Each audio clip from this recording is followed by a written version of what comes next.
Hey, welcome everybody to Local Growth Academy and everyone that's here. Got a really special guest here on this podcast, Tanner Mullen. I'm pretty sure that most of you guys know who he is. He's kind of the goat around here when it comes to lead nurture and just being a professional paint contractor. But for those of you that don't, Tanner, you want to take a moment and just kind of introduce yourself and like where your backstory a little bit? Yeah. So, thanks for having me. I'm a Micah fan, as I'm sure many others are. I am a lazy person that wants to get things done the fastest way possible, but not in a way that would compromise our values, but with integrity. And that's what this all started from. Was I ran into a major issue when I first started my painting business, and that was having to go through the monotony of following up with people and staying on top of customers and staying on top of leads and staying on top of opportunities. And there's so much expected communication on the side of customers that was just not happening. And there was so much communication I was responsible for on the sales side that was not happening. And what that did for me early on in my painting business was it created stress and anxiety. That's as simple as I can put it, right? So, like, example, I would get a new lead and I would be painting because I do have a painting business. And early on, I was in the field with my team,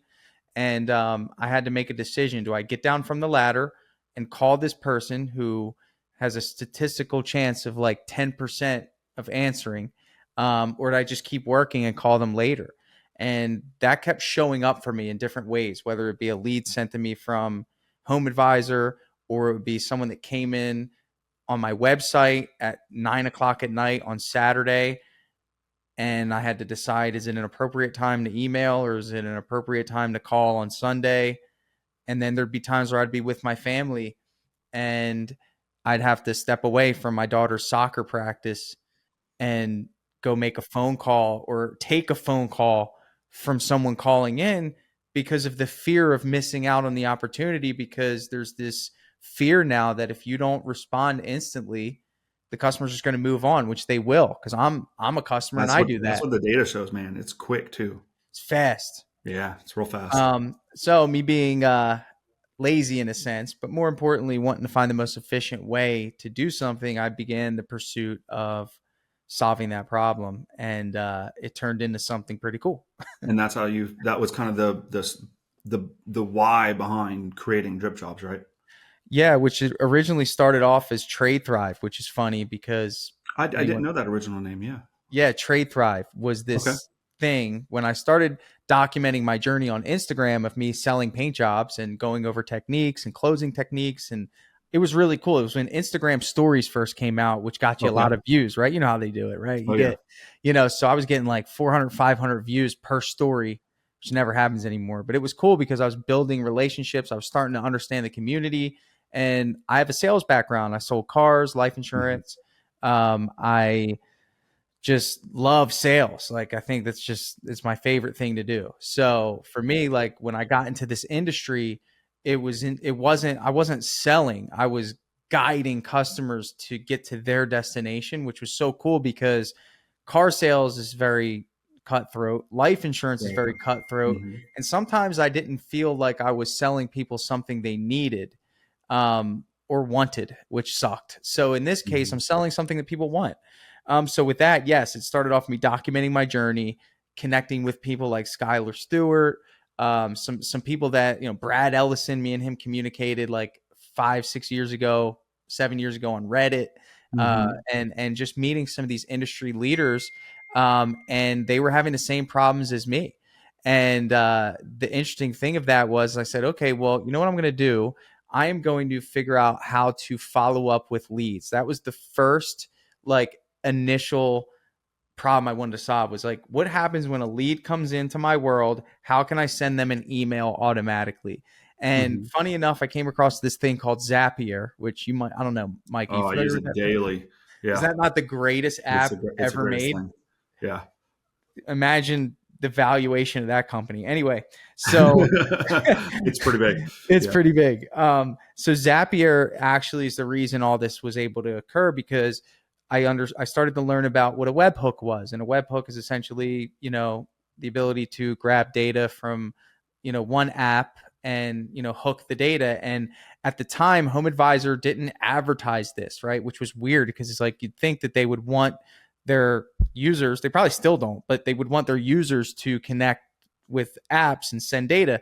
So you had to like email like this back end email and say, hey, listen, I want you to send lead data to this thing, which at that time was Zapier. So that's what I Mhm. did. I emailed them. I said, So hey, you built your listen. first version automations just in Zapier? Yeah, it was Yeah. just in Zapier, Yeah. and I connected it to Active Campaign, which you also know very well. Yeah, I do. So within Active Campaign, you could build automations. So I Mhm. would build the automation of a email sequence that went out whenever a lead entered into the new lead stage, and I would create an automated email sequence. And uh, the magic happened, right? So I got a lead. I'll never forget it. I got a lead, and an email sent out to them automatically, and they emailed me back, Micah, which was like, I Mhm. honestly felt like I discovered fire, which is cool because, again, man, like you go from like the fear of not capitalizing on the $100 you just spent to wait a minute, now I have something working for me. And the interesting thing is that I'm like, let me take this a step further. So then I got You Can Book Me. You familiar with that app? Oh, yeah. Yeah, Yeah. You Can Book Me. Yep. Like one of those like old school, but like super It efficient it was solutions. around before Calendly was, and then Calendly kinda Right. took over. Yeah. Right. Yeah. And it was started by like, anyway, they have a really good startup story. Anyway, so You Can Book Me. I was like, you know what if I just put the link to You Can Book Me inside that email and let the customer, book themselves? Why am I waiting for this to happen? And the interesting thing is go figure, a new lead came in, they got the email, and they booked their own appointment. And then I'm like, okay, well, there's a problem here. They're still in the new lead stage and they're still getting the new lead follow-ups even though they booked the appointment, right? Yep. So then I ran into the problem of like someone going, hey, I already booked an appointment. So Yeah. then I built out the automation to move it to another stage once the appointment was booked. So And you this stop was this automation and start this automation stop, now. and and in Active Campaign you have to stop the automation, You do right? it manually. When you You move it over, if you don't stop it, it keeps going. You could it'll have keep 5 going automations regardless of going if you without. Yeah. Yeah. exactly. I Yeah. like that I could talk to you about this because you Yeah. know exactly how this works. So that was and this was just discovering fire, man. This was me rubbing the sticks together, saying, hey, I got a spark. Hey, I got a spark. Hey, I got a spark. So then I got excited about it, and I'm like, I need to share this with my new friends that I learned have the same problems as me. So then I said, you know what? Let me figure out what that would look like. So Active Campaign has a reseller program, and I signed up for that. And then I started actually building out this same automation for people, which kind of grew into, hey, can you make a stage for when I send a proposal? And then the Mhm. questions started coming up of like, okay, well, how do I connect this to Estimate Rocket? How do I connect this to Joist? How do I connect this to all these things that create proposals? And how do I connect this to Square, because that's what I'm using for payments? And how do I connect this to Google Calendar? And how do I connect this? So what I gathered was, dude, people want an all-in-one solution. Like that's the They key. really Like do. the Really do. the big race we're in right now is who can create the best all-in-one solution. Yeah. That's the reality of the situation.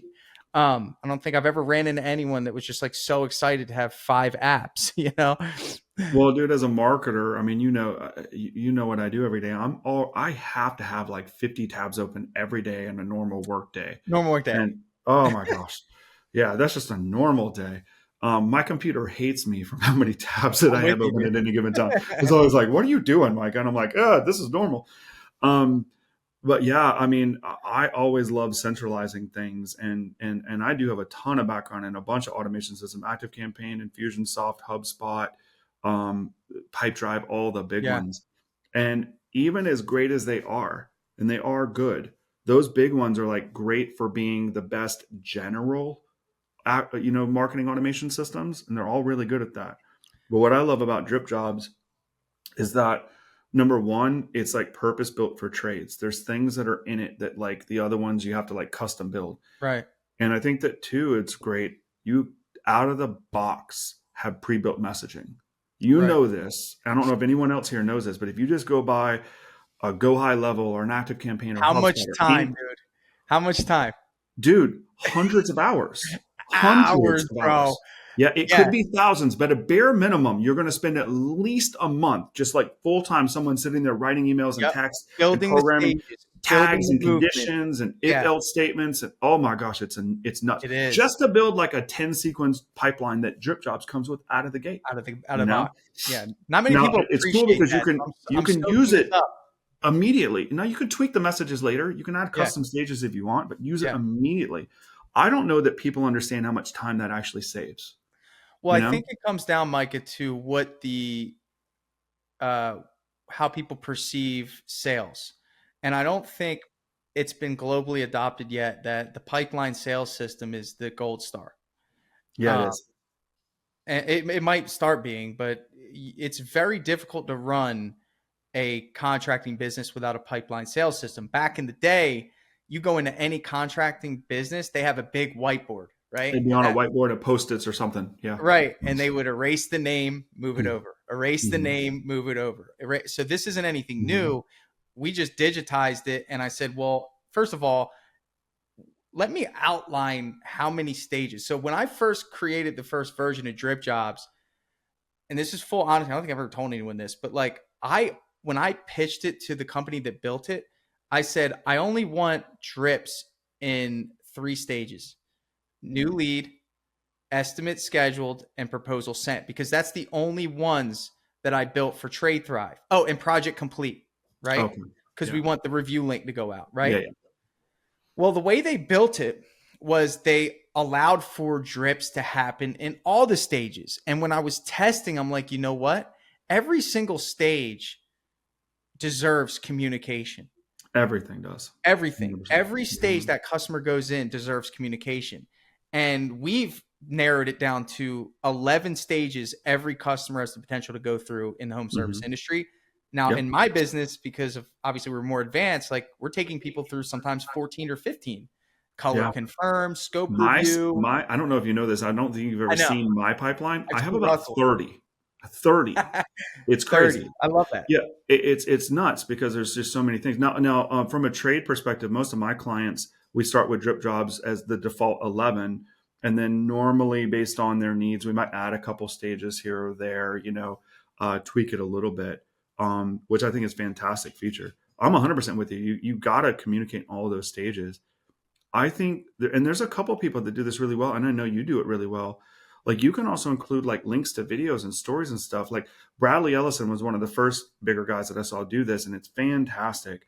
And like after you book appointment, you get to that like appointment book stage, which means the appointment hasn't been held yet. It's just booked. It's sometime in the future.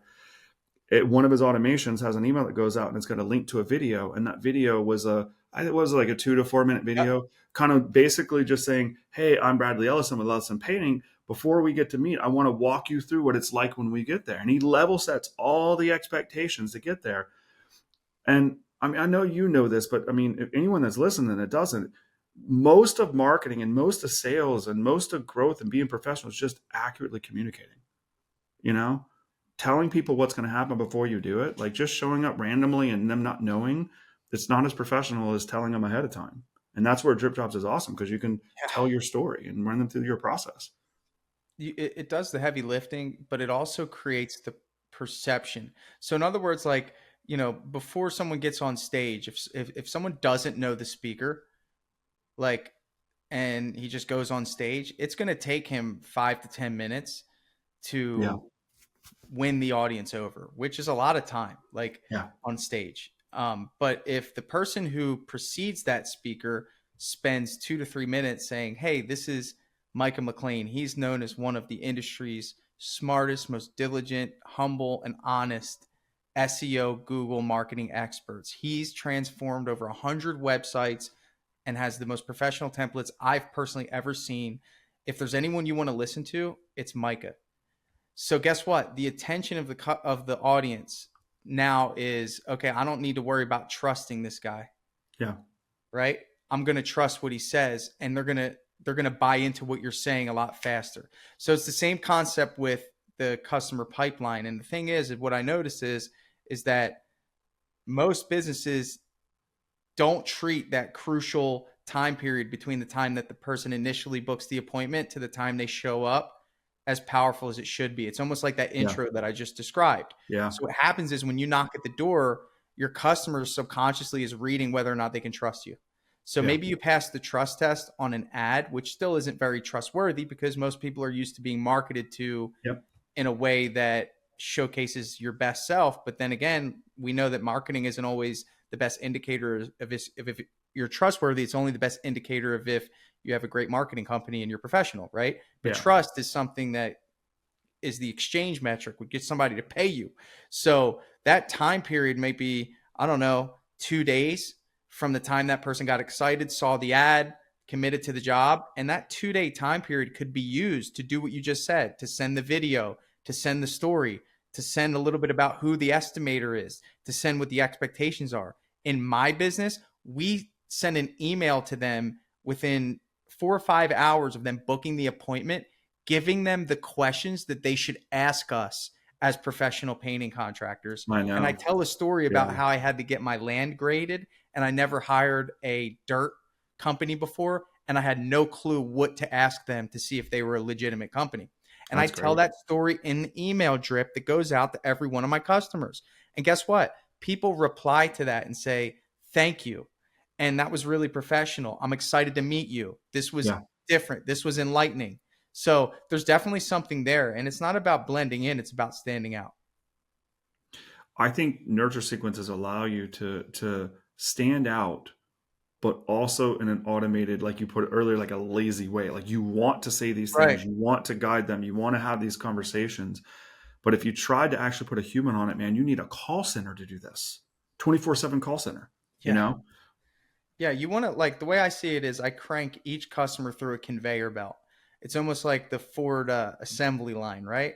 Ooh, And the that's a thing good is analogy. that, yeah. And the thing is like customer comes in and then we take them through this pipeline and everyone gets the same sales experience, right? And the beauty of that is that because everyone's getting the same experience, we can audit different areas of that experience and enhance them or maybe make a change or a shift to see what's working and see what's not. But generally speaking, like if we audit a random painting company that's not using this, I guarantee you that customers are getting different experiences. Like one customer who calls on a weekday 100%. might get a great experience with booking and they might get the owner on the phone and he's super excited and that customer had an A+ booking experience. But then another customer might call Saturday morning and you don't answer the phone. So that's an operational inefficiency that could be the reason why you're not hitting your stride. And automation definitely resolves that. Well, I love a couple of things that you said in there. Like, obviously, weekday and weekend or even nights is like, you got family time. You still got to like do family stuff and you cannot be tied to your phone 24/7. So clearly those opportunities, but I also love to talk about audit and I do this too. I'm not sure if even people that are using drip jobs I have some clients that I have to try to get them to do this, but auditing your sales pipeline and seeing where people drop off is a huge thing. Like maybe between like X and Y stage, whatever it is, you see like a big drop off. Well, then you could work on the communications and the timing and what's being said and maybe add video, maybe not. Like Right. all of that stuff can help lift that up, and Right. every stage from the ad all the way to the end of the job has an opportunity to either like increase your professionalism or decrease your professionalism, 100%. every single interaction. I mean, And even I love how Drip Jobs has a job pipeline because even after the sales team does their thing, there's still communications to be had. And you could do an amazing job with a great exactly. Facebook ad. You have amazing drips and get an appointment and use Drip Jobs to do an amazing estimate and close it. And then all of a sudden, you're no longer that same professional communicator and your crews show up at random hours and it's not, the scheduling is hard. And now all of a sudden, you've just like degraded the trust you just worked really hard to do. Dude, this is so deep because you do a great job on the sale, right? And for I'm very empathetic. I'm an empath man. Like I see I can feel the way people feel in a way, and that's just a gift of mine. And I see customers that give us their trust, and there's always an element of doubt in a service-based transaction, even after the purchase is made, because it was Yeah. emotional. And I Hmm. know that. and I want to pad that with more confidence. Actually, I want the sale to be the lowest value experience they have with us. That has to happen. I don't want the sale to be the highest value experience, because then that means that we're falling short of the expectations we set. Right. So if you have someone that's over promising and promising the world, and guess what? The customer takes a leap and they put down the deposit on this $10,000 project that's the biggest amount of money they're spending all year. They're foregoing a vacation to get their freaking house painted.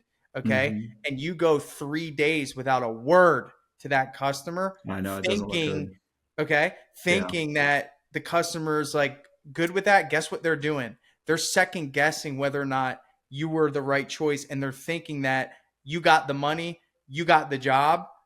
That's it. And for me, dude, Yeah. like the jobs pipeline is what I rely on to ensure that my customers never feel that way. Within 30 minutes of every customer that hires us, they get a thank you message, an endearing thank you note that says, because of you, we're able to keep moving. Rest assured, within the next 48 hours, you're going to have a start date. And then boom, I blow people's socks off, because if I'm working on the computer and I know my start dates, dude, Mm-hmm. as soon as they sign that proposal, I love going in there and triggering a message that lets them know their start date. And they get that your job has been scheduled for August 28th, 2024.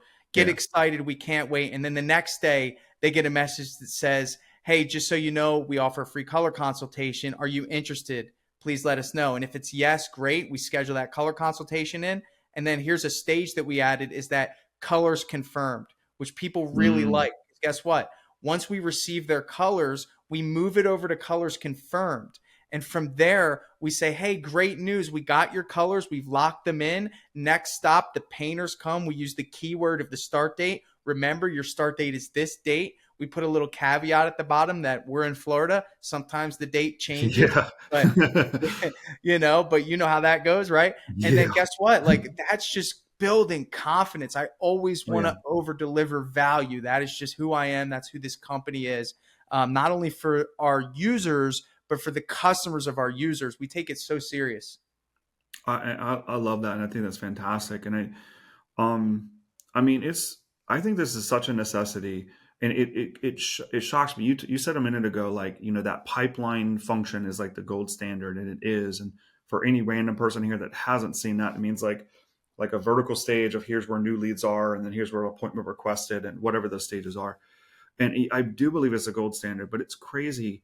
Like I probably have on average maybe like 5 or so like new potential client calls a day, and I 2/3 of them don't have a CRM. Right before this, I got off a call and dude Dude, didn't have a CRM, and I'm like, it's the numbers are like insane. how? How? So here's the thing. This guy was out in California, and I was asking. What I always ask numbers, or like, what are you doing numbers wise now, and what's your goal in like 6 to 12 months? Like, where do you want to be? He's doing 1.4 million on a notepad, and Unbelievable. I'm like, one side, I'm like, actually, that's really great. That checks out for California, but yes. Yeah, I know. Yeah, it would be harder to do in Florida, but still, that's still hard to achieve. Like, that's still pretty good. But he's like, yeah, I want to get to like 2.5. And like, we're looking at like the numbers and like how many leads are coming in versus how many appointments. I'm like, bro, man, you got big problems here. Like, you've got so many, and he's doing Google Ads, man, thousands. And I'm like, dude, every one of those leads is costing like 50 to $100. What are thumbtack leads these days? They can be like $100 to $200 a lead. Like, you have to maximize those to appointments to close deals. Like, you have to, or Yeah, you're going to go broke. Leads are right. expensive. They're the most expensive they've ever been, and they're not going to get cheaper. They're going to continue to go up. Yeah. You know? Yeah. Home Um, advisor lead for an exterior is like $300 now. ooh, ooh.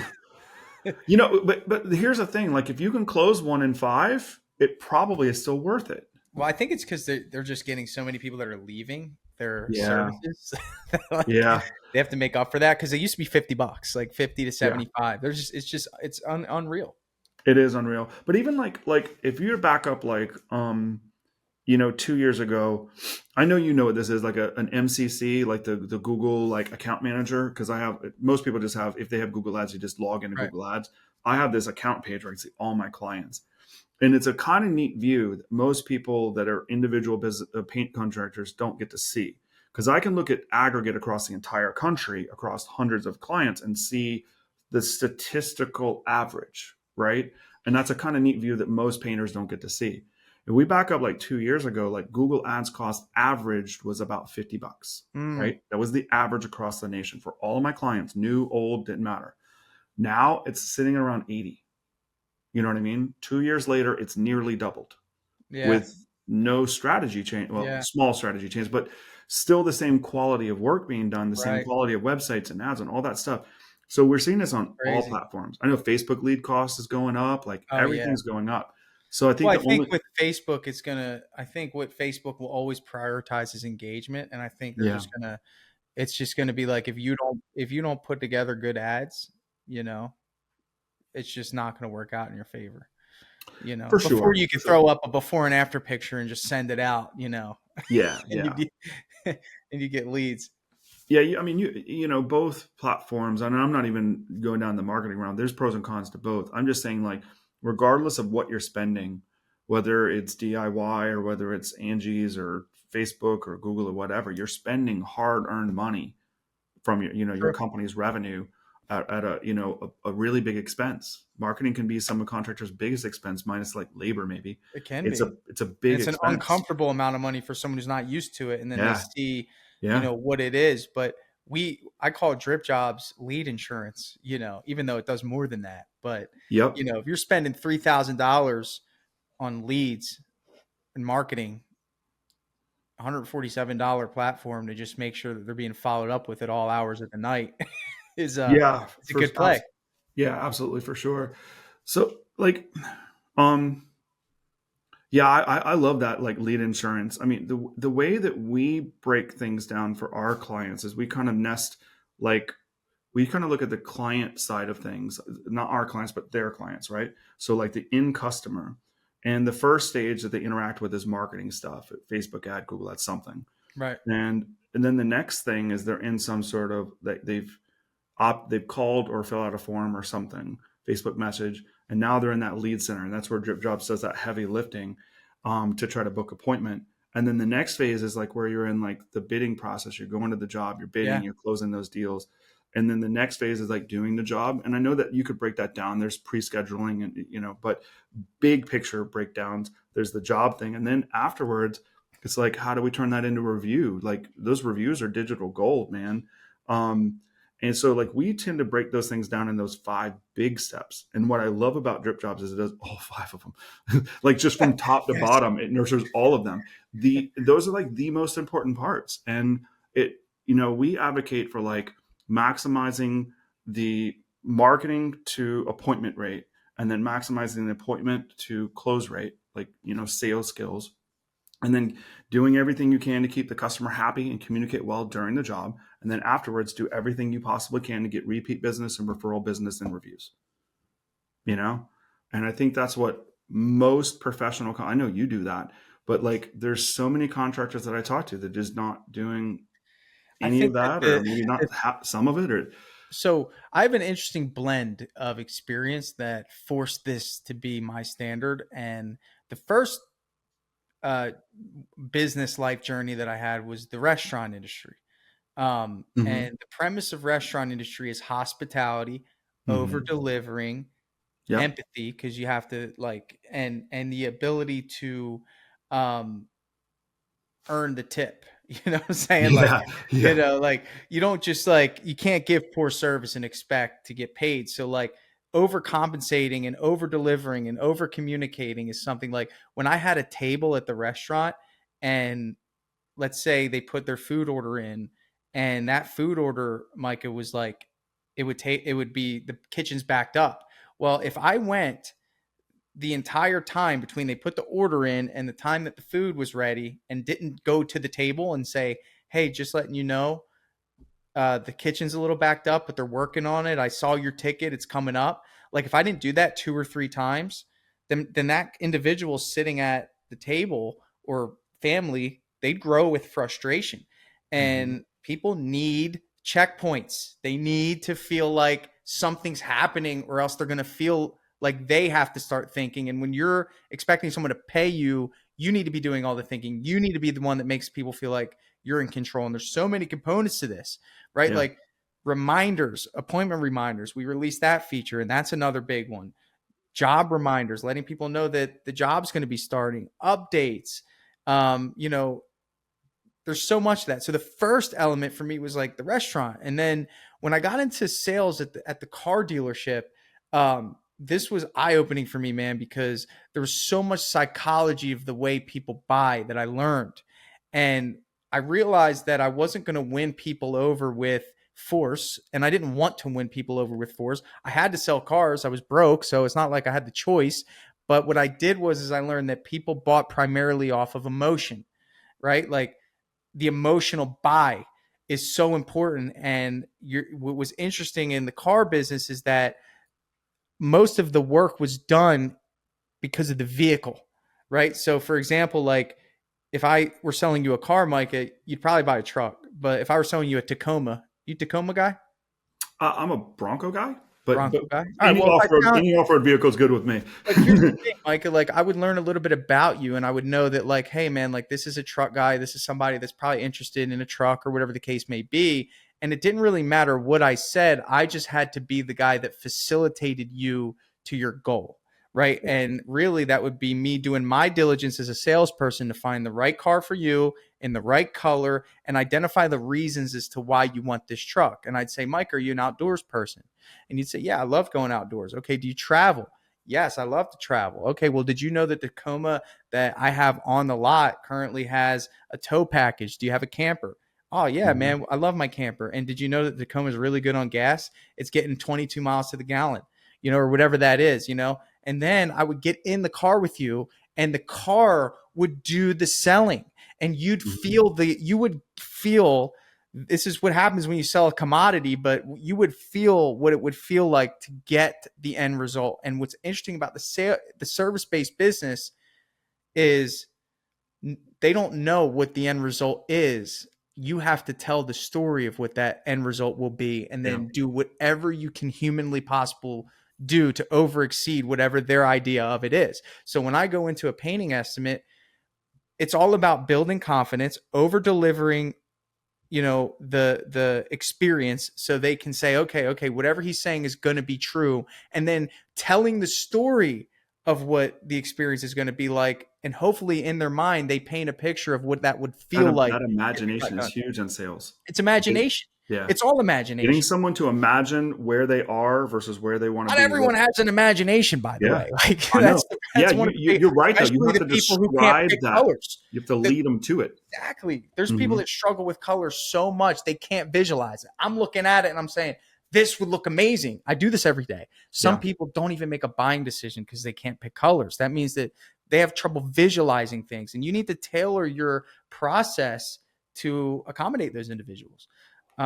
So we went off on a tangent, but no, I love it. I mean, you know, it really, it's not even that big of a tangent because the whole point here of, you know, what you do at Drip Jobs is to take a lead. So somebody, whether yourself or an agency, has done some marketing, and now you're trying to communicate effectively, nurture, consult, be an empathetic, listen, and guide them through the entire process, all the way from appointment setting to bidding to the job to color consultations, all that stuff. I believe that communication is like the key to professionalism. It's the key to marketing. It's the key to sales. Every time, and I've had multiple big stages. I remember when I was in my 20s, I don't know if you know this about me, but my dad built a very, very large insurance agency. And in my early 20s, I tried to work there and I failed miserably. Really, I say failed miserably, I gave up very quickly. That's really what it is. And I was like, I hate sales. This is just, I'm a horrible communicator. I don't like this, right?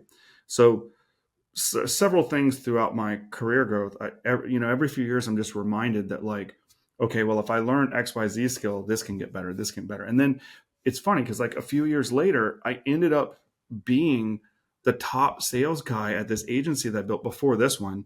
I built and sold another agency. and it ended up being the top sales guys at this agency, and I wasn't even in the sales team. Hmm.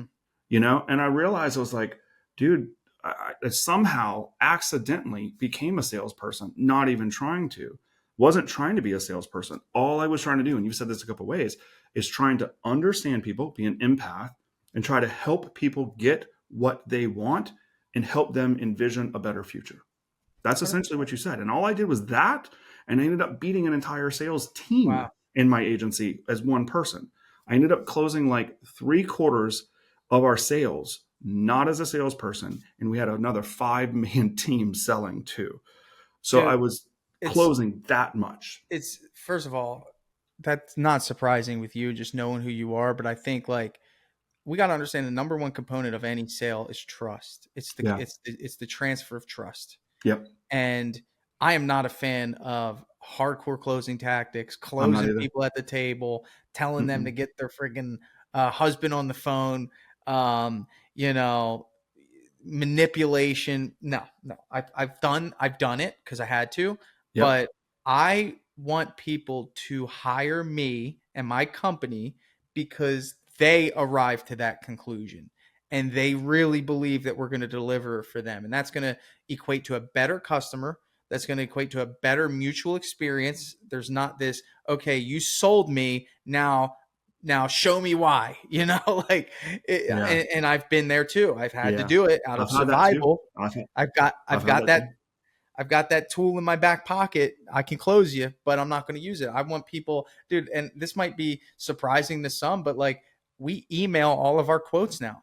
And for me, like I do that for a few reasons because I have a little bit of an efficiency in the way that we do our process, which is to send an estimator. He's able to knock out a bunch of estimates and he uploads the information. We crank out the estimate and send the proposal and let Drip Jobs do its thing. And we're on pace for the best year we've ever had. And we have not sold at the table all year. And really, I think it's because we're riding the wave of our brand, our trust, the communication they're getting. We're building relationships. We're not forcing people's hands. So it could be done both ways, but it feels really good to be doing it this way. I agree. You know who Chris Voss is from Never Split the Difference? Yes. Yeah. I read that book like every year again. Yeah. He says this thing, and I might butcher it a little bit. I'm paraphrasing slightly. He says, negotiation is the art of letting the other person have your way. Hmm. And in that chapter where he talks about that, and he goes through a bunch of techniques to get there, but it's the same thing. It's not pressuring. You're not telling someone to close. You're not forcing these things. You're not listening to a rebuttal and trying to find a sneaky way to convince them or ninja trick their psychology to do it anyways. That's not it. You're leading them to natural conclusions, and it's just a much better way. Chris Voss is one of my favorite people. I learned a lot from that book. There's been a couple other really big high ticket sales stuff, but what's interesting is all of the high ticket guys, like all of them, they Yeah. all talk about that same thing. They might say Yeah. it slightly different, and you and I even have slightly different vernacular, even though like the underlying Sure. core of what we do is really, really, really similar. It's a consultative sale, trying to guide people, trying to nurture them to what's best for them, and I Ultimately, think like, the bigger skill then becomes, how do we become the professional so that we are their choice? You know what I mean? That's really, that's for what I was me. getting to as well. It's the Yeah. quality of the product. And it's Yeah. interesting that like, first of all, with Drip Jobs, I the reason Drip Jobs is where it's at, which I'm gonna say it's very successful. I And would that's say. my definition of success is the fact that it's a miracle that this product is even available for anyone to use and it functions and it doesn't break. Okay. Because that takes a lot. It And the does. fact that it's there without getting into, the crazy drama And that occurred. most people listening to this don't know this, but I do, because I have application and website development experience. Like, I don't really code on a daily basis, but I am a coder. I do know Right. this. And I know what's under the hood on that, not line by line or anything like that, but I Sure. understand the fundamentals of what's happening. And boy, is it a lot, Oh, it's a lot. I can't even quantify the time and the development and the iterations and the emails and the Slack messages and back Well, and you end have of what Facebook we do chats to just too, get, all that stuff. yeah, Facebook chats. Like, so, but where I'm getting at with that in relation to what you said is that my focus is always put out the best product and they will come, right? Like, and that's both for premium painting and it's for drip jobs, right? I know that we're the best solution. Maybe we're missing some features. They're going to come, but no one will care more. No one will invest in training more. No one will answer your messages in Facebook chat like the way we do, right? So for us, like that's an easy thing because it's about the product and the product can always improve and it's a tangible thing. But for painting business owners, okay, it's an investment in the people. And Yeah. I'm not saying that we're not investing in the people in drip jobs, but it's generally the product first and then the people that manage the product, right? It's this one thing that everyone focuses on. Rather, with the service based business, my big focus is investing in the people and being a person that they can trust, being a person that they can lean into if needed, and encouraging and inspiring them to be their best selves every single day for our customers because that's the product. It's not this tangible thing and it's not painting by any stretch. That's just the skill that they have. It's the Yep. people. Because if I'm just selling painting, then I become a commodity. If I'm Yeah. selling the people and the quality of the individuals that are doing the painting, well, then I become an outlier. And that means that I'm now qualified to charge more. Oh yeah. And so it's this interesting balance of creating the best product. You have people on one side, you have product on the other, and sewing into them and giving them a place where they can grow. So that's really been our strategic advantage in the premium painting side, and just my standard in general with what I sell. I think what one of my favorite things about you is no matter what you do, whether it's a live event that you host or drip jobs, your customer support, your team building in your painting company, I love that you have just really high standards. I think that's phenomenal. And I think, you can sell what you do and you can build the community Sure. that you have because of that. It's hard to be when you don't hold yourself to a great standard, you know? It's everything. It's Um, the baseline. It's like, dude, it, you it got is. like from this perspective, and you have a taste of this, you know this. It's like the inputs that I put in aren't just going to affect me, they're going to affect the livelihoods of the people that are using our app. Mhm. And dude, I get messages from people that say, this app changed my life. This resource is the reason I've why seen it. we were able to grow our business. Yeah, I've seen If it, it man. weren't for drip jobs, one guy told me that he had gotten 2 leads and he was in line at Disney on a ride with his family. And he initially had that panic that I was talking about earlier in Yeah, the yeah. video. And both of those leads booked appointments automatically because drip jobs. And Amazing.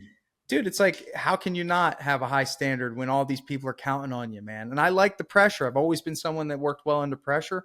And Yep. it's the same thing. And I'm building out both businesses at the same time, and they coincide with each other so well that I don't want to let people down. I don't want to let my team down. I don't want to let my customers down. I don't want to let my peers down. The other people that rely on this tool to help increase the value of their offer. I mean, I'm honored. I'm honored. Yeah. I want to win. I think that humility is another one of my favorite traits of yours too, because I don't think that if we're in a position of leadership, and even if you're only leading one or two people, it's still a position of leadership and still, I Oh think, yeah. deserves and commands respect.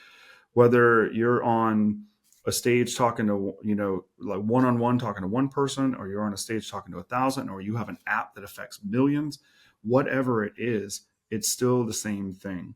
And I love that about you, man. It's one of my favorite traits. But I would say that, like, I think the app that you built is fantastic, and I think one of my favorite parts is that support part. I'm in some of those Facebook chats, and I see how rapidly you and your team goes. And I also have built dozens and dozens of automation systems with those big guys, the Yeah. active campaigns and the Sure. Infusionsoft. Whew, those tickets go into la la land really quick. Yeah. And so what ends up happening when you do those bigger systems, and maybe some of those systems have a couple more bells and whistles that Drip Jobs doesn't, but when you get stuck, you end up having to hire a contractor to come fix it because their Oh, support won't. oh, it's terrible, man. And You've it's been there. You were an active campaign for a while. I know you know that. yeah. And the support aspect of software is interesting. So one of the things that we do that I don't think anyone else does, but we do free trainings. Free. Yeah, We'll set up the whole software and train you for free. And I it's know. like, I think the way I see it is it's like my way of giving back, but it's also the fact that I'm so confident that if we launch you on this thing, you're not going to leave. And it's like Yeah. I Yeah. to us it's value up front, it's a long-term investment, but on the flip side, we have to make sure that our support scales proportionally to our sales growth. And this is Yeah. the same dilemma that you would have in a painting business. If I'm outselling the production, guess what? So there's going to be a disconnect somewhere. There's going to be angry people on the sales side. So in other words, if I have one customer success representative per 1,000 drip jobs users, there's going to be some angry people. And it's like, that's a hard thing to do because customer success isn't a uh, profitable metric. It's just, it's like, it's a It's support just part of overhead of running any business though. overhead. And it's Yeah. like, you have to make those decisions to stock Yeah. your customer success team Yeah. because you want to support customers. And it's one of those value driven decisions that I've just been okay with. And every time we hit a new threshold of customers, we have a really great system. Danielle's our customer success manager, and she's fantastic. And she just onboards one, and we're building out that team. So That's besides awesome. our development team, our customer success team is the second biggest team. And it's Yeah. great because like people get answers instantly, and they I've been on the receiving side of this, and so have you, where it's like you're working on a proposal in some other app, I won't mention any names, and you run into a snag and you need to send that proposal. Like that's not an option, and no one's there to answer you. They're not even bold enough to put a chat feature within the app. Like, dude, we had that Mhm. day one. Like I Yeah. would be responding to people who were in California at 12:30 at night in the first few months of drip jobs through intercom, walking them through an issue. And it was out of the fact is like, it's our fault that didn't work. And you bought into me and you freaking pay that subscription. I'm going to make sure that you get the service that you paid for, and we'll figure out the rest. There was a time I was doing all the support, all the demos, all the promoting, and I'm thankful that I can delete the intercom app at least on my phone now. I know that app had to been going off like crazy. Oh my god, dude! Like Mhm. and people would like know that it was me responding, and they take it easy on me. They Mhm. would give their frustration message with a couple asterisks, and they would see me respond, and they'd be like, "Yeah, man, I'm just a little frustrated," And I'm Yeah. like, "Dude, it's okay, man. This is part of what I signed up for." Yeah, for And sure. because of that, though, because I got to experience that, it's almost like when a painting business customer tells us that the team's conduct isn't what they thought it was. And in the same breath, like I'm able to make those changes, not because of any other reason that I don't want people to feel like they were oversold. And that's the driving force behind the change. It's not the fact that I just want to appease a customer. It's like, no, like I take that so personally that we sold you something that you didn't feel like is what you were sold. That pisses me off. And Yeah. that's what drives it. And Well, even to that's this that day. quality that you have that I said I admire. I mean, Yeah. that separates you from a lot of people, you know? Yeah, man. Yeah. It, It has a chance, man. Little old drip jobs has a chance. We're gonna give it a shot. Oh, I mean, look, you're already changing lives. There's tons of feedback on your Facebook page, on dripjobs.com. You talked about a couple case studies here today. Like, and almost all of my clients are using drip jobs. I got a couple people that are It's outliers, awesome. but most of them do. And anytime I get a client that comes on that doesn't have a CRM, I'm like, we're signing up for drip jobs. This is Love it's that. part of it. I don't think that any marketing agency should even take a client that doesn't have a CRM, because you know that they're not going to be effective with their leads, and then they're going to come back and blame you. So that's part of our standard. We won't It even work is with a client that an doesn't have a issue. CRM. Like, it has to happen. It's a Has to. baseline, and it keeps everyone accountable, and it's and Yeah. and we know the value. We actually launched a really good initiative to just make sure our marketing agencies that we work with know that, like we want to be a partner, we want to help, Yep. we want to be that company for you and your users, Yeah. try to get Absolutely. try to get I know, people and off of you're that always go, there to get support off a me go high too, and, level. and, and my clients, and I love it. I love it. Yeah, man. Hey, I don't have a ton of live questions, but I got one in here. If you got a moment to answer, I think it's a Sure. fun one. Zach said that all the coaching that he receives advises to like try to do closing on the spot. And I know that with the Drip Jobs app, you can build a proposal in like 2 minutes. You even have a video where you do that like big thing and you make this proposal happen in Yeah. like 2 minutes. But earlier you said you stopped doing that and you're doing emails. You want to talk about why a little bit for Zach? Yeah, man. Well, closing on the spot is a skill set that everyone should know, right? It's almost like the owner of a restaurant should know how to turn on the fryer and cook up some food, okay? And just in case you need to do that, then you can jump in and do it effectively to keep the business running.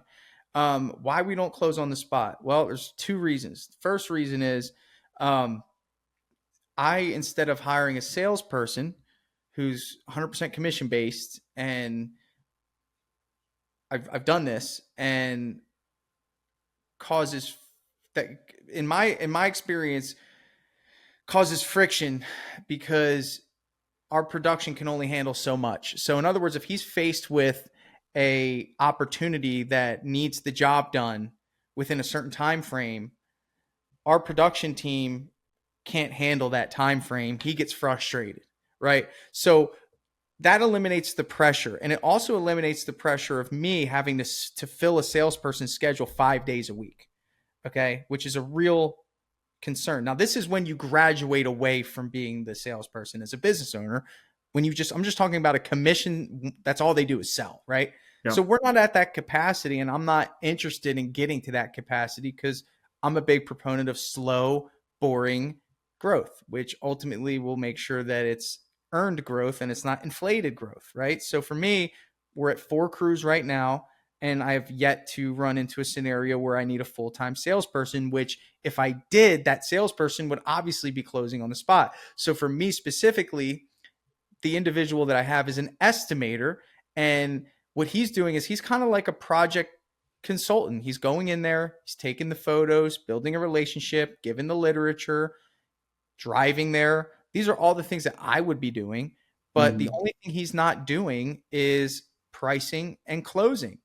And that's good. That's a job for the office. And guess what happens when we are building out that price, when we're sending that proposal, we're then following up. We're calling, we're sending those follow-up automations. And we're at a stage right now where, we don't need to close every job. Like, we just shoot our prices up at this point because we have such a strong lead time to the highest possible profit margin that is reasonable. And we have the ability to sit back and wait for who grabs it, which means that we're optimizing our production schedule week after week after week after week. So it wouldn't really benefit me to even close someone on the spot because we're booked out 2 months. So what would be the point of that? It would almost be like unnecessary pressure, like pressure for no gain. Right, because with a service-based business, you can only fulfill so much of the demand. Now, with drip jobs, 10,000 people can sign up and we'll be able to fulfill it. It wouldn't be pretty, but they'd still be able to get what they paid for. Yeah. With premium painting, if I had 100 customers sign with me today, that would actually cause the system to break. I have to look at the same thing because I have a labor component too. I can only onboard a certain amount of clients every month. There's a hard fixed cap. And in order for me to scale up to be able to take another, it's not like going from like 5 to 6. It's like I have to go from 5 to 10, and all of a sudden that means I have to 2X everything. Sure. You'd have to do if you had a full-time salesperson, another you have to like 2X your leads like that to be able to make a full-time salesperson 100%. Be able to do that. And that probably means another couple crews. And yeah. And for me, I'm a different case. Like, I'm not trying to scale my painting business to the point where for me, I actually love how lax my role is in my painting business. And we get natural. 4 crews isn't small though. You know what I mean? That's still not as small. It's, I think, not that's huge, but it's not small. It's not small. It's not small. It'll put us on pace for like 1.5, 1.6. For the year, and I'm happy with that. And the thing is that it's all done with that estimating, framework. But as each year goes on, our word of mouth increases, our organic reach increases. So that fills in the gaps. And again, those customers are going to be higher, closing ratio. Again, it's a personal thing, but let me make this clear to the person who asked the question. In the first 6 to 8 months of your business, you should be closing on the spot. I spent 2 years doing it. Or if you get slow, or if you get a lull, I would say you start doing it. Or if you get slow. And the thing is the reason why is, number one, you want to learn the skill. And number two, you want to have some sort of control over the income, and you can really do that with on the spot sales, because it just allows people to buy from you, and that time period where you leave is also risky because they forget how you made them feel, they forget the excitement, and they start to think, okay, so I'd say try to hit your capacity. And the thing is if you're within 6 months of business, it's probably not the case where you have 2 crews anyway. So, you really want to make sure that you can sustain 1 crew full time. And then once you get to that second crew, you're going to want to close on the spot, because anytime I've made a transition to another crew, I really get heavy on sales because I just want that confidence, like Knowing you're they're going to be adding a busy. whole nother crew to a Mm-hmm. business, which means like that's in our world, that's 8 to 10 jobs a month that now Yeah. need to come in. So Yep. like when someone says add another crew, like you said, it's not just like, it's 8 to 10 jobs at a 30% closing ratio. What is that? How was that 30 estimate or Yeah, 30 more estimates? Yeah. And That needs 30 to more happen. estimates might be 90 more leads. 90 more leads. 60 to 90 more leads. Right. And at So $50 a pop, that's not it's cheap. right. So Yeah.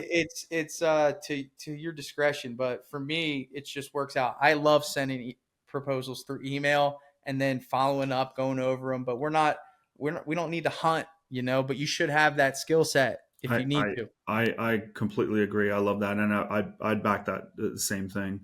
If I were out there painting, I would do the same thing. I think that we talked about earlier, the better communicator, the better salesperson you are, it gives you more options and skills. And, I think it's great to be in a position where I know that I could close you. I could make you close right now if I wanted to, but just have the freedom in your business to not even need to. That's a really powerful place to be that not many get to be there. But I think that's the goal, is to be able to close like a madman if you wanted to, but not have to. Right. And ultimately lead people to you because you're the right choice. I love what you do with your painting company. I think it's fantastic. Drip Jobs is absolutely cutting edge, leading edge. Bro, you got any final thoughts before we wrap up here? I know we're a couple minutes past, but this has been just an amazing time getting to know you a little bit. Thanks for having me. Final thoughts are, building a business is tough. Connect with people. Don't try to do it alone. There's no pride in building the biggest business by yourself. Study the art of leadership. Listen to leaders that have done it. Fill your mind with positive things and sharpen your pencil daily. There's been many times I wanted to quit. There's been many times I've gotten depressed. I have anxiety 5 days out of 7. I'm not doing enough. I've also learned that building a business and looking at someone that's built a business isn't what it seems. Everyone's just trying to figure it out. No one has it completely figured out because our world changes so much and the way people buy changes so much. So don't think that someone that's at level 10 did something magical. They just figured things out along the way. Take risks, because the biggest risk you ever took was starting your business. So you're already in the ocean, so you might as well go fishing, while you're there. And that's a big thing too, man. It's like, I quit my job, which was a very safe job, and started my business. And that was a scary thing. So because of that, that was like the biggest risk. So for me, I look at it like everything's risky. It just make the decision, right? Get better at making decisions fast, often, and building confidence in yourself as a business owner and leader. So those are my final thoughts. Thanks, Micah. I love Appreciate it, man. you, I appreciate you taking the time, and thanks everybody for joining us. We'll see you next time. Hey, if you found this video helpful, please like and subscribe. If you're looking for help growing your contracting business, I invite you to join my free community. In there, we go live with amazing trainings, share resources and downloads, plus you get free help from me and from peers. That link is down below to join, and we'll see you in the next video.